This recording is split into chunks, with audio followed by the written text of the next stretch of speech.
Nah, baik pemirsa ya, mungkin ini sering sekali ya terlintas di benak kita bahwa Allah tuh berada di mana sih? Saya pernah dengar ya katanya Allah itu lebih dekat daripada urat nadinya manusia. Ya, aku pernah baca hadisnya tentang itu sih ya. Oke, benarnya seperti apa? Ya, kita lihat saja penjelasannya ya. Baik. Pemirsa, kita lihat saja liputannya. Ini dia liputannya.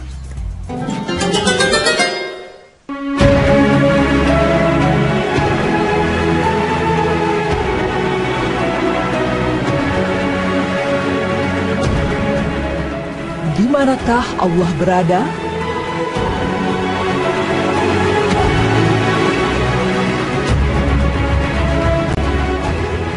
Pemirsa beriman, bagi kita yang mengaku umat muslim dan meyakini Allah adalah satu-satunya Tuhan yang berhak disembah dan merasa telah beribadah kepada Allah serta menjalankan segala perintahnya, maka mengherankan jika kita tidak mengetahui di manakah Tuhan yang esa yang kita sembah selama ini.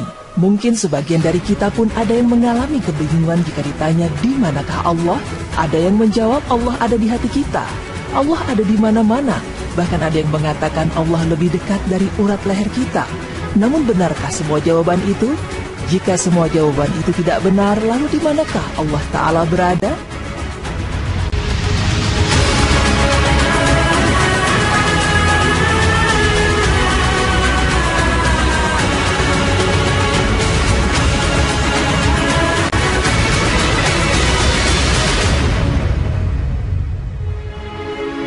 Ada banyak dalil yang menunjukkan tentang keberadaan Allah Ta'ala.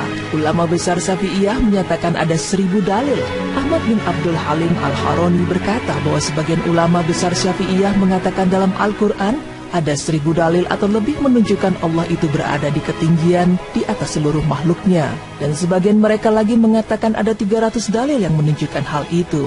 Majmu' Fatawa 521. Pemirsa beriman, terdapat beberapa dalil dan hadis yang tegas menyatakan bahwa Allah berada di atas, seperti firman Allah dalam surat An-Nahl ayat 50 yang artinya, mereka takut kepada Rob mereka yang berada di atas mereka. Dalil lainnya yang tegas menyatakan Allah berada di atas adalah firman Allah dalam surat Al-An'am ayat 1861 yang artinya, dan dialah yang berkuasa berada di atas hamba-hambanya.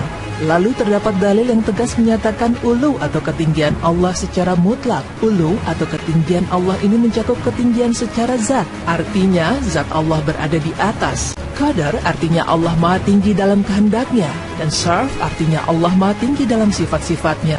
Seperti firman Allah Ta'ala yang artinya Allah maha tinggi lagi maha besar. Surat Al-Baqarah 255. Begitu pula dalam surat Saba ayat 23 yang artinya Dialah yang maha tinggi lagi maha besar. Serta telah disebutkan bahwa Al-Quran diturunkan dari sisi Allah, maka diartikan bahwa sesuatu yang diturunkan sudah pasti letaknya di atas, kemudian diturunkan ke bawah. Seperti firman Allah yang artinya, kitab Al-Quran ini diturunkan oleh Allah yang maha perkasa lagi maha bijaksana. Surat Az-Zumar ayat 1.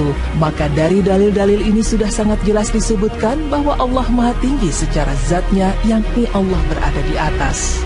Dalam firman-Nya dijelaskan bahwa Allah berada di atas arsy, dan arsy adalah makhluk Allah yang paling tinggi. Dijelaskan dalam firman Allah yang artinya, yaitu Rabb yang maha pemurah, yang beristiwa atau menetap tinggi di atas arsy. Surat Toha ayat 5. Pemirsa, terdapat pula dalil yang menyatakan bahwa Allah turun dari langit ke dunia di setiap malam. Dijelaskan dalam sebuah hadis muttafaqun alaih bahwa Allah Ta'ala turun setiap malamnya dari langit ke dunia, hingga ketika tersisa sepertiga malam terakhir dan Allah berfirman, siapa saja yang berdoa kepadaku, niscaya aku akan mengabulkannya. Siapa saja yang meminta kepadaku, niscaya aku akan memberinya. Siapa saja yang memohon ampunan kepadaku, niscaya aku akan mengampuninya. Direwayatkan dari hadis riwayat Bukhari 1145 dan Muslim 758. Lalu dari hadis Muawiyah bin Al-Hakam As-Sulaimi dengan lafaz dari Muslim menceritakan bahwa ada seseorang yang memiliki budak yang biasa mengembalakan kambingnya di daerah antara Uhud dan Al-Jawaniyah. Lalu pada suatu hari budak tersebut berbuat kesalahan. Dia pergi dengan membawa seekor kambing. Seseorang yang memiliki kambing tersebut pun marah lalu menampar budaknya, kemudian mendatangi Rasulullah sambil berkata, "Wahai Rasulullah, apakah aku harus membebaskan budakku ini? Bawa dia padaku," kata Rasulullah. Kemudian segera dibawanya budak tersebut untuk menghadap Rasulullah. Lalu Rasulullah bertanya kepada budak itu, "Di mana Allah?" Dia menjawab, "Di atas langit." Lalu Rasulullah kembali bertanya, "Siapa saya?" Budak itu menjawab, "Engkau adalah Rasulullah." Lantas Rasulullah bersabda, "Merdekakanlah dia karena dia adalah seorang mukmin." Diriwayatkan dari hadis riwayat Ahmad 5447. Maka Az-Zahabi mengatakan bahwa inilah pendapat kami bahwa siapa saja yang ditanyakan di mana Allah, maka akan dibayangkan dengan fitrahnya bahwa Allah di atas langit. Jadi dalam riwayat ini ada dua permasalahan. Yang pertama, diperbolehkannya seseorang menanyakan di manakah Allah, dan yang kedua, orang yang ditanya harus menjawab di atas langit. Dan barang siapa yang mengingkari dua permasalahan ini, berarti dia telah menyalahkan Mustafa atau Nabi Muhammad SAW. Mukhtasar Al-Ulum Syahid Al-Albani halaman 81. Pemirsa beriman, ada pula pendapat dari Imam Abu Hanifah.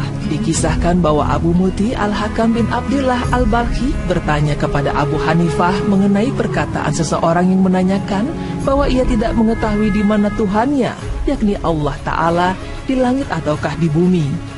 Lantas Imam Abu Hanifah mengatakan bahwa orang tersebut telah kafir karena Allah Ta'ala sendiri berfirman yang artinya Allah menetap tinggi di atas arsy dan arsinya berada di atas langit. Namun orang tersebut mengatakan lagi bahwa dirinya tidak mengetahui di manakah arsy itu, di langit ataukah di bumi. Abu Hanifah pun berkata lagi, jika orang tersebut mengingkari Allah di atas langit, maka dia kafir.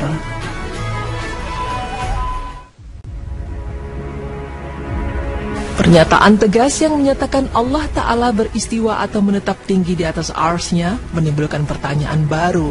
Lalu bagaimana hakikat istiwa sesungguhnya? Hakikat dari istiwa tidak mungkin digambarkan, namun istiwa Allah diketahui maknanya. Beriman terhadap sifat istiwa adalah suatu kewajiban, namun bertanya mengenai hakikat istiwa adalah bid'ah. Karena sesungguhnya Allah berada di atas arsy-Nya yang berada di atas langitnya. Namun walaupun begitu, Allah pun dekat dengan makhluknya sesuai yang dia kehendaki. Dan Allah Ta'ala turun dari langit ke dunia sesuai dengan kehendaknya, dijelaskan oleh Imam Asy-Syafi'i. Kemudian, apa makna dari firman Allah yang menyebutkan bahwa Allah bersama hambanya dimanapun hambanya berada? Yang dimaksud dengan kebersamaan tersebut adalah ilmu Allah. Allah mengetahui yang gaib dan yang nampak. Ilmu Allah meliputi segala sesuatu yang nampak dan yang tersembunyi. Namun Allah tetap menetap tinggi di atas arsy-Nya tanpa dibatasi dengan ruang, tanpa dibatasi dengan bentuk, dan kursinya meliputi langit dan bumi. Hal ini dijelaskan oleh Imam Ahmad bin Hambali. Nah pemirsa, demikianlah penjelasan mengenai beberapa dalil dan hadis yang menunjukkan keberadaan Allah Ta'ala, yakni Allah menetap tinggi beristiwa di atas arsy-Nya. Walaupun Allah Subhanahu wa Ta'ala menetap tinggi di atas arsy-Nya, namun Allah tetap mengetahui segala sesuatu sekecil apapun yang terjadi di bumi dan di langit. Karena itu dimanapun atau kapanpun selalu ingat bahwa Allah mengetahui apa yang kita perbuat, bahkan apa yang ada di hati dan pikiran kita. Oleh karena itu, sebagai muslim yang baik, hendaknya kita selalu menjaga perbuatan dan tingkah laku kita sepanjang waktu. Wallahu a'lam bishawab. Atau kapanpun selalu ingat bahwa Allah mengetahui apa yang kita perbuat, bahkan apa yang ada di hati dan pikiran kita. Oleh karena itu, sebagai muslim yang baik, hendaknya kita selalu menjaga perbuatan dan tingkah laku kita sepanjang waktu. Wallahu a'lam bishawab.